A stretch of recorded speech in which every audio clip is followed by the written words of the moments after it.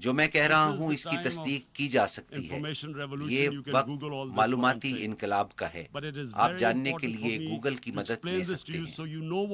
میرے لیے یہ بہت اہم ہے کہ وضاحت کروں تاکہ معلوم ہو کہ اس وقت بھارت میں کیا ہو رہا ہے. آر ایس ایس بھارت میں مسلمانوں کی نسل کشی پر یقین رکھتی ہے. ان کا اولین نقطہ نظر ہندوؤں کی بالادستی اور مسلمانوں اور عیسائیوں کے لیے نفرت ہے. It was hatred for the Muslims and for the Christians because they believed that this golden age of Hindu civilization was stopped because of Muslim rule centuries back and then the British rule of India. So it was وہ سمجھتے ہیں ہندو مت کی سنہری تہذیب کا تسلسل مسلمانوں اور برطانوی دور حکومت کی وجہ سے ٹوٹا. یہ بات کھلے عام کہی This گئی. is openly stated. You look at the founding fathers of RSS. آپ آر ایس ایس کے بانیوں پر نظر ڈالیں, آپ گوگل پر جائیں تو سب معلوم ہو جائے گا. Just Google them and you'll find out.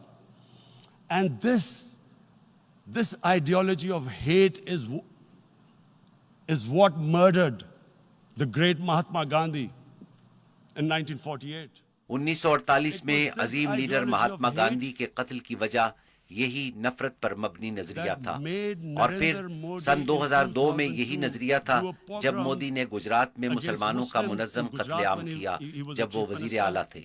He allowed 3 days for these RSS goons who were inspired by the Hitler brown shirts. They actually wear brown shirts. This RSS R S S کے غنڈے 3 روز تک مسلمانوں کا قتل عام کرتے رہے, جنہوں نے 2000 مسلمانوں کو بے دردی سے قتل کیا. انہوں نے ہٹلر کی پسندیدہ براؤن رنگ کی قمیصیں پہن رکھی تھیں. کانگریس کے سابق وزیر داخلہ نے بیان دیا کہ آر ایس ایس کے کیمپوں میں دہشت گردوں کو تربیت دی جا رہی ہے, جنہوں نے 2000 مسلمانوں کو قتل کیا اور 1,50,000 مسلمان بے گھر ہوئے. یہی وجہ تھی کہ نریندر مودی کے امریکہ داخلے پر پابندی عائد کر دی گئی تھی. مجھے آپ کو یہ پس منظر بتانا ہے کہ یہ کیسی ذہنیت ہے جو 80 لاکھ لوگوں کو 9 لاکھ فوجیوں کی موجودگی میں محصور کر دیتی ہے. عورتوں, بچوں اور بیمار افراد کو گھروں میں جانوروں کی طرح قید کر دیا گیا. اصل میں جو میں برطانیہ کے بارے میں جانتا ہوں کہ اگر وہاں 80 لاکھ جانوروں کو بھی بند کیا جاتا تو بہت زیادہ شور برپا ہوتا. یہ تو پھر انسان ہے.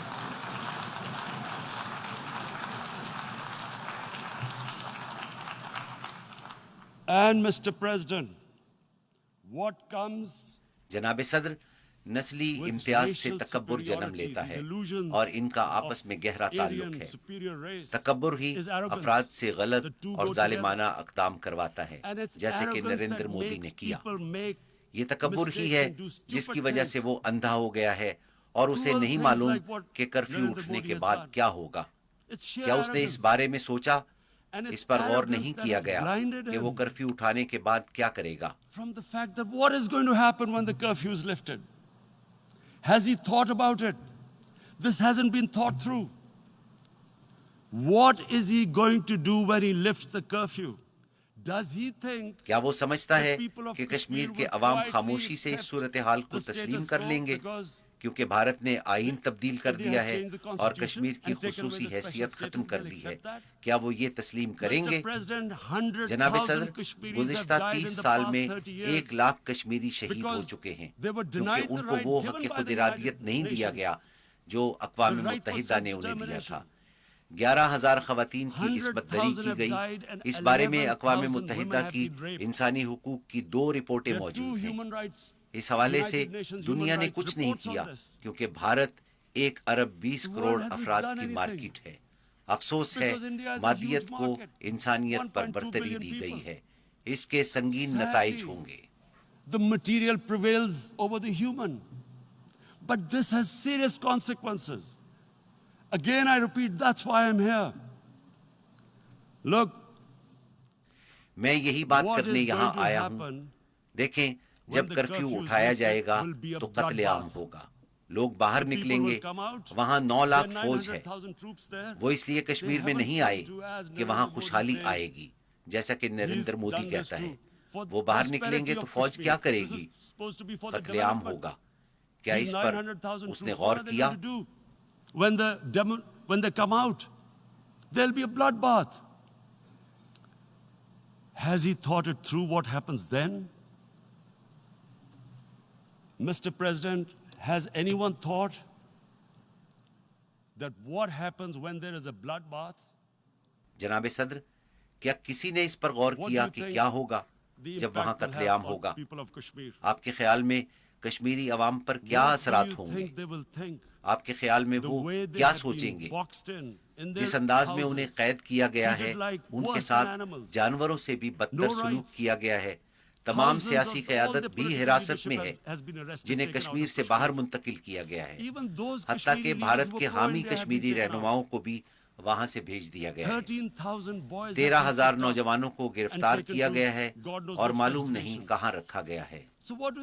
آپ کے خیال میں کشمیری عوام کیا کریں گے جب کرفیو اٹھے گا؟ وہ سڑکوں پر نکلیں گے تو فوجی رد عمل میں ان پر گولی چلائیں گے۔ پہلے ہی وہ پیلٹ گن کا استعمال کر رہے ہیں، جو گزشتہ 5 سال سے ظلم جاری ہے، اور پیلٹ گن سے نوجوانوں کو بصارت سے محروم کیا جا رہا ہے، جس کے نتیجے میں کشمیریوں میں انتہا پسندی بڑھے گی۔ جناب صدر، پھر ایک اور پلوامہ ہوگا، اور پھر بھارت جو ہم پر پہلے ہی الزام لگا رہا ہے مزید الزامات لگائے گا۔ وہ کہہ رہے ہیں کہ یہ سب کچھ پاکستان کی وجہ سے ہو رہا ہے۔ ان کے وزیر دفاع نے کہا کہ کنٹرول لائن پر 500 دہشت گرد بھارت میں داخلے کے لیے تیار ہیں۔ پاکستان 500 دہشت گرد کیوں بھیجے گا جہاں 9 لاکھ فوج موجود ہے؟ وہ ان پر کیا اثر ڈالیں گے اور ہم ایسا کیوں کریں گے؟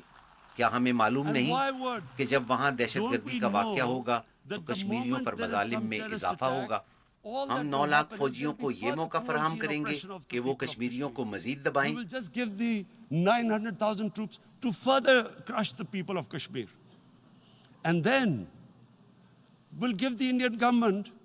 اور بھارتی حکومت کو بھی یہ موقع دیں گے کہ وہ پاکستان پر دہشت گردی کا الزام لگاتے ہوئے اسلامی دہشت گردی کا منترا دہرائے، جسے سنتے ہی ساری دنیا اپنا منہ پھیر لیتی ہے اور کوئی انسانی حقوق کی بات نہیں کرتا، اور آپ جو چاہیں وہ کریں۔ جو آج کشمیر میں ہو رہا ہے وہ اسلامی دہشت گردی کی رٹ لگاتے رہیں گے، جو کہ وہ اب کر رہے ہیں۔ ہمیں اس سے کیا فائدہ ہوگا اور کشمیری عوام پر ظلم میں اضافہ ہوگا، اور ہم یہ کیوں چاہیں گے؟ لیکن بھارت کے پاس کوئی اور بیانیہ نہیں۔ جب وہ کرفیو اٹھائیں گے، جو بھی رد عمل آئے گا اس کا الزام پاکستان پر لگے گا۔ But there is no other narrative left for India. As when they lift the curfew, whatever happens, Pakistan will be blamed, and there is always a danger of another Pulwama. They will again ایک اور پلوامہ کا خطرہ ہر وقت موجود ہے۔ ہو سکتا ہے وہ دوبارہ ہم پر حملہ کرے اور پھر وہی سلسلہ دوبارہ چل پڑے۔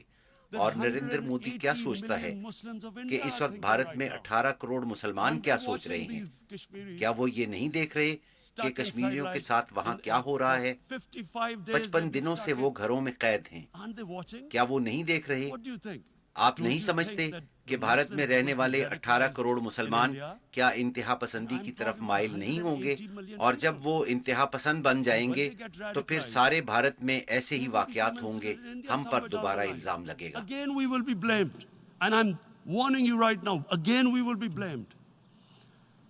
میں آپ کو خبردار کر رہا ہوں کہ ہم پر دوبارہ الزام لگے گا۔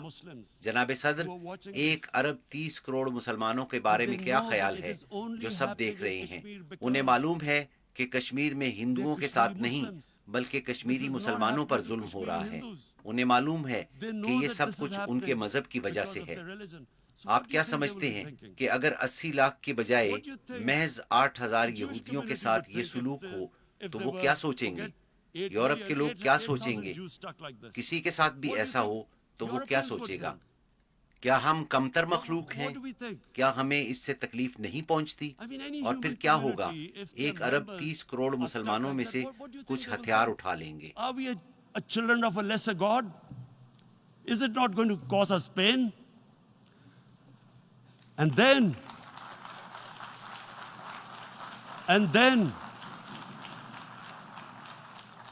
I'll tell you what will happen. people will, in the 1.3 billion Muslims, someone will pick up arms. I know we've been brought up with films, Western films. مغربی فلموں میں دکھایا جاتا ہے کہ جب کسی کو انصاف نہیں ملتا تو وہ انصاف کے لیے ہتھیار اٹھا لیتا ہے. مشہور فلم ڈیتھ وش میں جب ایک شخص کی بیوی قتل ہوتی ہے تو وہ ہتھیار اٹھا لیتا ہے اور لٹیروں کا قتل عام شروع کر دیتا ہے اور پورا سینما ہال تالیوں سے گونج اٹھتا ہے. آپ جانتے ہیں ہم مسلمان اس وقت کیا سوچ رہے ہیں؟ اگر قتل عام ہوا تو مسلمان انتہا پسندی کی طرف جائیں گے. So what do you think the Muslims are thinking right now? If there is a bloodbath, there will be Muslims becoming radicals, not because of Islam, جس because کی of وجہ what they will see. اسلام نہیں بلکہ وہ صورتحال ہوگی جب انہیں انصاف نہیں ملے گا. روہنگیا کے 1 لاکھ مسلمانوں کی نسل کشی کی گئی. اس پر عالمی برادری کی کیا ذمہ داری تھی؟ آپ کے خیال میں 1 ارب 30 کروڑ مسلمانوں کا کیا رد عمل ہوگا؟ میں اپنے آپ کو کشمیری تصور کرتا ہوں جو کہ 55 دنوں سے محصور ہے. میں عورتوں کی عصمت دری کے واقعات سنتا ہوں جب بھارتی فوج گھروں میں داخل ہوتی ہے. کیا میں اس تذلیل کے ساتھ زندہ رہوں گا؟ میں ہتھیار اٹھاؤں گا. I have heard about, and there are rapes, Indian Army going into homes, soldiers. Would I want to live this humiliation? Would I want to live like that? I would pick up a gun. You're forcing people. You are forcing people into radicalization. آپ لوگوں کو زبردستی انتہا پسندی کی طرف دھکیل رہی ہیں. جب لوگوں میں زندہ رہنے کی خواہش ختم ہو جائے تو وہ کس لیے زندہ رہیں؟ اگر آپ انسانوں کے ساتھ ایسا کریں گے تو آپ انہیں انتہا پسند بنائیں گے. جناب صدر، اس لیے میں دہرانا چاہوں گا کہ بہت نازک وقت ہے. اس پر رد عمل آئے گا. پاکستان پر الزام لگایا جائے گا. There will be a reaction to this. Pakistan will be blamed. 2 nuclear-armed countries will come face to face like we came in February. 2 ایٹمی قوتیں آمنے سامنے ہوں گی جیسے فروری میں ہوا. اس سے پہلے کہ ہم اس سمت بڑھیں، اقوام متحدہ اپنی ذمہ داری پوری کرے. This is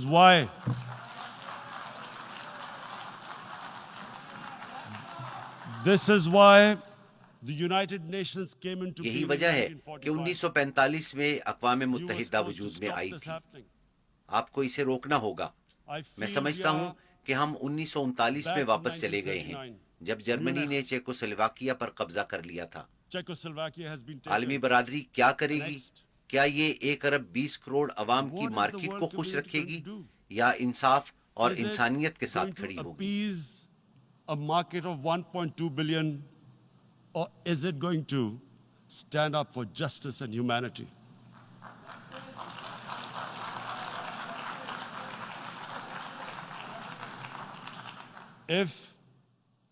اگر یہ سلسلہ جاری رہا تو آپ بدترین حالات کے لیے تیار رہیں. جناب صدر، اگر 2 ایٹمی ملکوں میں روایتی جنگ چھڑ جاتی ہے تو کچھ بھی ہو سکتا ہے. اگر اپنے ہمسائے سے 7 گنا چھوٹے ملک کو یہ فیصلہ کرنا پڑے کہ یا تو وہ ہتھیار پھینک دے یا پھر موت تک اپنی آزادی کے لیے جنگ لڑے، ہم کیا کریں گے؟ میں اپنے آپ سے سوال کرتا ہوں. میرا یقین ہے کہ اللہ ایک ہے اور ہم جنگ کریں گے. Either you surrender or you fight for your freedom till death. What will we do?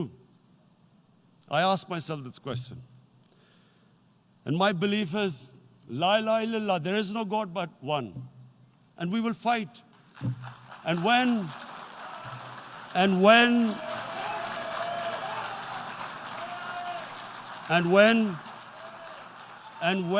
a nuclear اور جب armed country ایٹمی fights ممالک to the آخر end, تک جنگ لڑتے it ہیں will have تو اس کے نتائج consequences سرحدوں far سے beyond آگے the نکل borders. جاتے ہیں. اس کے دنیا It will پر have اثرات ہوں گے. consequences for the world, یہی which is وجہ ہے کہ why میں I یہاں repeat آیا from ہوں. here. میں خبردار کر Because رہا I'm ہوں، warning you, it's یہ not a دھمکی threat. نہیں، خوف It's a اور fear, پریشانی ہے. worry. ہم کس That طرف where جا are we رہے headed? ہیں؟ میں یہاں I've اقوام come here to متحدہ tell کو the بتانے UN, کے لیے آیا ہوں you've got کہ to- یہ this is آپ a کا test for the امتحان ہے. United Nations. آپ ہی نے کشمیریوں کو حق خود ارادیت دیا تھا.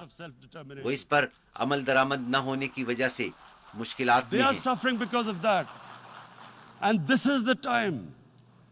This is the time not to appease like in 1939. یہ کسی کو خوش کرنے کا وقت نہیں جیسا کہ 1939 میں کیا گیا.